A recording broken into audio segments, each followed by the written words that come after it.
전기차 태아조 슌겨 테슬라가 미쳤다. 2026년형 모델 S X에서 이것 전부 삭제. 엔지니어들 멘붕온 진짜 이유. 여러분 안녕하세요. 태조입니다. 오늘 여러분께 전해드릴 소식이 정말 뜨겁거든요. 테슬라가 또 한 번 업계를 뒤흔드는 결정을 내렸어요. 그것도 아주 대담하게요. 혹시 오늘 처음 오신 분들은 구독 버튼 꾹 눌러주시고요. 좋아요랑 알림 설정까지 해주시면 태조가 앞으로도 이런 핫한 소식들 빠르게 전해드릴게요. 자, 그럼 바로 본론으로 들어가 볼까요? 테슬라가 2026년형 모델 S와 모델 X에서 서스펜션 제어 메뉴를 완전히 갈아엎었거든요. 그것도 단순히 조금 바꾼 게 아니라 아예 철학 자체를 바꿔버렸어요. 일단 여러분, 테슬라라는 회사 아시잖아요. 일론 머스크가 이끄는 이 회사는 항상 덜어내기의 미학을 추구해 왔어요. 필요 없는 부품은 과감하게 제거하고 복잡한 건 심플하게 만드는 거 좋아하는 회사죠. 근데 이번엔 물리적인 부품이 아니라 소프트웨어. 그러니까 화면에서 보이는 정보와 메뉴 자체를 확 줄여버린 거예요. 어떻게 바뀌었냐고요? 자, 지금부터 제대로 파헤쳐 볼게요. 먼저 예전 2025년식 이전 모델들의 서스펜션 탭이 어땠는지부터 설명드릴게요. 이게 진짜 엔지니어들의 로망이었거든요. 2025년식과 그 이전 모델 S, 모델 X 차량들은요, 서스펜션이라는 전용 탭이 따로 있었어요. 이 메뉴에 들어가면 진짜 놀라운 세계가 펼쳐졌죠. 화면 한가운데에 차량 다이어그램이 실시간으로 떠 있었어요. 그게 뭐냐면요, 차의 네 바퀴, 그러니까 앞 왼쪽, 앞 오른쪽, 뒤 왼쪽, 뒤 오른쪽 이렇게 네 모서리에서 에어 서스펜션이 어떻게 작동하고 있는지를 실시간으로 시각화해서 보여주는 거였어요. 근데 여기서 끝이 아니에요. 진짜 핵심은 그 다음이거든요. 각 휠마다 리딩 값이 나왔어요. 압축 데이터, 리바운드 데이터, 바디 가속도, 그리고 차체 높이를 밀리미터 단위까지 정확하게 보여줬거든요. 밀리미터 단위라고요? 이 정도면 거의 레이싱카 수준의 데이터 제공이죠. 기술 마니아들, 특히 차를 정말 깊이 이해하고 싶어하는 파워 유저들한테는 천국 같은 인터페이스였던 거예요. 투명성과 제어권을 동시에 제공했으니까요. 실시간으로 데이터를 보면서, 아, 지금 내 차가 이렇게 움직이고 있구나, 이걸 직관적으로 파악할 수 있었던 거죠. 그리고 더 있어요. 라이드 컴포트와 핸들링을 조절하는 정밀한 슬, 라이더가 있었어요. 이게 뭐냐면요, 차의 승차감을 소프트에서 펌까지, 그러니까 부드러운 느낌에서 단단한 느낌까지 세밀하게 조정할 수 있었고요. 주행 스타일도 컴포트에서 스포트까지 자기 마음대로 튜닝할 수 있었던 거예요. 차체 높이도 장난 아니었어요. 멀티 스텝 슬라이더로 로우 스탠다드, 하이, 베리 하이 이렇게 네 가지 뚜렷한 레벨을 제공했거든요. 상황에 따라서 차를 낮춰서 고속 주행의 안정성을 높일 수도 있고, 높여서 험로나 과속 방지턱을 무리 없이 넘을 수도 있었죠. 이 인터페이스는 드라이버들이 진짜 깊이 파고들어서 자기 차의 서스펜션 느낌을 정확하게 자기 취향대로 만들 수 있게 해줬어요. 시간을 들여서 그 복잡함을 이해한 사람들한테는 엄청난 보상을 주는 시스템이었던 거죠. 근데 솔직히 말하면요, 파워 유저들은 이런 세밀한 컨트롤을 즐겼겠지만 대부분의 일반 오너들한테는 너무 압도적이었을 거예요. 뭘 어떻게 만져야 할지 모르겠고 복잡하고 부담스러웠을 수 있죠. 자, 그럼 이제 2026년형에서는 어떻게 바뀌었는지 볼까요? 진짜 충격적이에요. 2026년식 차량에서는요, 서스펜션이라는 전용 탭 자체가 완전히 사라졌어요. 없어졌다고요? 그 자리에 뭐가 들어왔냐? 바로 다이내믹스 탭이에요. 이게 뭐냐면요, 차의 주행 느낌과 관련된 모든 세팅을 하나의 간결하고 정리된 장소로 모아놓은 거예요. 새로운 인터페이스는 데이터가 가득했던 디스플레이를 완전히 제거하고 깔끔하고 심플한 옵션들로 대체했어요. 가속 모드, 스티어링 무게감, 그리고 라이드 앤 핸들링 프리셋을 한 곳에 통합시킨 거죠.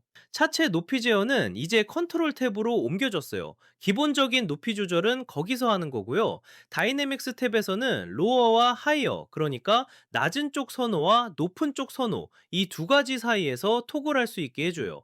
그럼 차량이 알아서 구체적인 높이를 관리하는 거죠. 드라이브 모드 프리셋도 완전히 새로워졌어요. 컴포트, 스탠다드, 그리고 인세인 또는 플레이드 모드가 있는데요.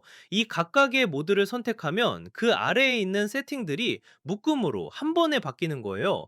유저 입장에서는 쉽고 간단하게 선택만 하면 되는 거죠. 그리고 커스텀 모드도 있긴 한데요. 예전 기능의 일부를 제공하긴 하지만 그 추가적인 세부 디테일은 빠져 있어요. 사이버 트럭에서 쓰던 방식을 가져온 거라고 하네요. 테슬라가 사이버 트럭 개발하면서 이 심플한 접근 방식이 효과적이라고 판단한 것 같아요. 자, 그럼 테슬라는 왜 이런 결정을 내렸을까요? 여기에는 명확한 철학이 깔려 있어요. 테슬라는 유저 입력을 줄이고 차량의 자동화된 시스템이 의사결정의 대부분을 맡도록 신뢰하겠다는 철학을 선택한 거예요. 간소화된 다이내믹스 메뉴는 신규 유저들한테 훨씬 덜 위협적이고 사용 속도도 훨씬 빨라요. 여러 개의 슬라이더를 조정할 필요 없이 단 한 번의 탭으로 차의 성격과 스타일을 바꿀 수 있으니까요. 그리고 중요한 배경이 또 있어요. 테슬라의 어댑티브 서스펜션 시스템이 성숙해지면서 이 시스템 자체가 도로 상황과 운전자 입력을 해석하는 능력이 엄청나게 좋아졌거든요. 세 가지 프리셋이 이제는 너무나 잘 튜닝되어 있어서 테슬라가 보기에는 대다수 주행 시나리오를 커버한다고 판단한 거예요. 그래서 세밀한 조정이 대부분의 유저들한테는 불필요하다고 본 거죠. 물론 일부 오랜 팬들과 마니아들은 차량 디스플레이, 그 데이터들, 그리고 세밀한 컨트롤이 사라진 걸 안타까워할 거예요. 하지만 이런 기능들 상당수는 트랙 모드 버전 3에서 여전히 사용 가능하다고 해요. 그러니까 진짜 서킷 주행하거나 극한의 퍼포먼스를 뽑고 싶은 사람들은 트랙 모드로 가면 되는 거죠. 이 변화는 테슬라가 메인스트림 유저, 그러니까 대중적인 사용자층에 초점을 맞추고 있다는 신호예요. 복잡한 건 싫고 간단하게 좋은 경험을 하고 싶은 일반 소비자들 말이죠. 여기서 진짜 중요한 포인트 하나 더 있어요. 많은 오너들이 테슬라가 한때 제공했던 기능을 제거할 때 당연히 화가 나잖아요.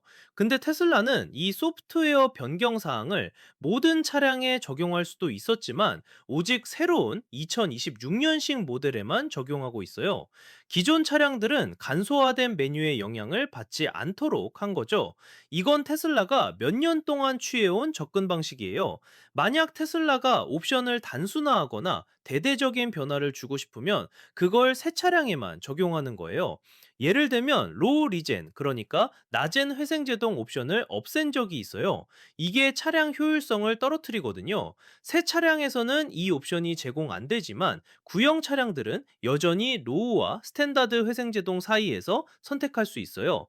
이런 방식으로 기존 고객들을 보호하면서도 새로운 방향으로 나아가는 거죠. 테슬라 입장에서는 아주 영리한 전략이에요. 자, 정리해 볼까요? 테슬라가 보는 궁극의 럭셔리는 뭘까요? 무한한 컨트롤이나 세밀한 노브와 다이얼이 아니에요. 그 어떤 것도 생각할 필요가 없는 것. 그게 진짜 럭셔리라는 게 테슬라의 관점이에요. 생각해보면 애플의 철학과도 비슷해요. 아이폰 쓸 때 우리가 CPU 클럭 속도나 램 용량 신경 쓰나요? 안 쓰잖아요. 그냥 작동하면 되는 거예요. 테슬라도 같은 방향으로 가고 있는 거죠. 근데 여기서 의견이 갈릴 수밖에 없어요. 어떤 사람들은 나는 내 차를 완벽하게 제어하고 싶어. 모든 데이터를 보고 싶고 모든 걸 내 손으로 조정하고 싶어. 라고 생각할 거고요. 또 어떤 사람들은 그냥 편하게 타고 다니고 싶어. 복잡한 건 차가 알아서 해줬으면 좋겠어. 라고 생각하겠죠. 테슬라는 명확하게 후자 쪽으로 방향을 틀었어요. 물론 전자를 원하는 사람들을 위해서 트랙 모드 같은 옵션은 남겨뒀지만요. 이게 좋은 방향일까요? 나쁜 방향일까요? 솔직히 정답은 없어요. 시장이 결정할 문제죠. 만약 대부분의 소비자들이 이 간소화된 방식을 선호한다면 테슬라의 선택은 옳았던 거예요. 반대로 많은 사람들이 예전 방식을 그리워한다면 테슬라도 다시 생각해 볼 수 있겠죠. 개인적으로 제 생각을 말씀드리자면요. 이건 자동차 산업 전체의 트렌드이기도 해요. 차량이 점점 더 스마트해지고 자율화되면서 운전자의 역할도 변하고 있잖아요. 완전 자율주행의 시대가 오면 우리는 서스펜션 세팅 같은 거 신경도 안 쓸 거예요. 차가 다 알아서 할 테니까요. 테슬라는 그 미래를 미리 준비하고 있는 것 같아요. 사람들을 천천히 그 방향으로 유도하는 거죠. 물론 지금 당장은 논란이 있겠지만 5년, 10년 뒤에 돌아봤을 때 '아 테슬라가 먼저 그 길을 열었구나.' 이렇게 평가받을 수도 있어요. 한 가지 더 흥미로운 건요. 나더 테슬라 F이라는 테슬라 전문 매체에서 이 소식을 다뤘는데요. 실제 화면 캡처 이미지들도 공개됐어요. 2025년식의 복잡한 서스펜션 메뉴와 2026년식의 간결한 다이내믹스 탭을 직접 비교할 수 있게 말이죠. 시각적으로 보면 정말 확연히 다르거든요. 예전 화면은 정보가 빽빽하게 들어차 있고 그래프도 있고 숫자도 많고 정말 엔지니어링 데이터 같은 느낌이에요. 반면 새 화면은 여백이 많고 큰 버튼 몇 개로 심플하게 정리되어 있어요. 마치 스마트폰 앱 인터페이스처럼 직관적이죠. 카란싱이라는 기자가 이 소식을 전했는데요. 12월 3일자로 보도됐어요. 이 기자는 테슬라 관련 소식을 많이 다루는 사람인데 이번 변화를 꽤 중립적으로 다뤘어요. 장단점을 모두 언급하면서 말이죠. 테슬라 커뮤니티 반응도 엇갈려요. 레딧이나 테슬라 포럼에 가보면 어떤 사람들은 드디어 복잡한 메뉴에서 해방됐다면서 환영하고, 또 어떤 사람들은 내가 사랑했던 기능을 빼앗아갔다며 불만을 표시하고 있어요. 특히 엔지니어 출신이거나 자동차 튜닝을 좋아하는 마니아층에서는 반발이 있는 것 같아요. 그들한테는 그 데이터와 컨트롤이 차를 소유하는 즐거움의 일부였으니까요. 반면 일반 가족들이나 차를 단순히 이동수단으로 보는 사람들은 오히려 좋아할 거예요. 이제 뭘 만져야 할지 고민 안 해도 되네? 이런 반응이죠. 여기서 우리가 생각해 볼 점은 테슬라가 타겟으로 삼는 고객층이 누구냐는 거예요. 초기 테슬라 오너들은 대부분 얼리어답터, 기술 마니아, 혁신을 사랑하는 사람들이었어요. 이들은 복잡한 메뉴도 즐겼죠. 하지만 테슬라가 매년 수십만 대씩 팔면서 대중 브랜드로 성장하려면 더 넓은 고객층을 끌어들이려 해요. 그 사람들한테는 심플함이 더 매력적일 수 있어요. 또 한 가지, 이 변화는 테슬라의 제조 비용과는 관계없어요. 소프트웨어 변경이니까 하드웨어는 똑같거든요. 순전히 사용자 경험, 디자인의 철학 변화인 거예요. 이런 결정을 내릴 수 있다는 것 자체가 테슬라의 강점이죠. 전통 자동차 회사들은 이렇게 빠르게 방향을 틀기 어려워요. 자, 마지막으로 여러분께 질문 하나 드릴게요. 여러분이라면 어떤 걸 선호하시겠어요? 모든 데이터와 세밀한 컨트롤이 있는 복잡한 메뉴, 아니면 몇 번의 탭으로 끝나는 심플한 메뉴? 댓글로 의견 남겨주세요. 진짜 궁금하거든요. 그리고 이 영상이 도움되셨다면 좋아요 버튼 꼭 눌러주시고요. 태저 채널 구독하셨다면 알림 설정까지 해주셔서 다음 테슬라 소식도 놓치지 마세요. 저는 앞으로도 여러분께 자동차 업계의 뜨거운 소식들 빠르게 전해드릴게요. 오늘 영상 여기까지고요. 다음에 더 재미있는 소식으로 찾아뵐게요. 태주였습니다. 안녕.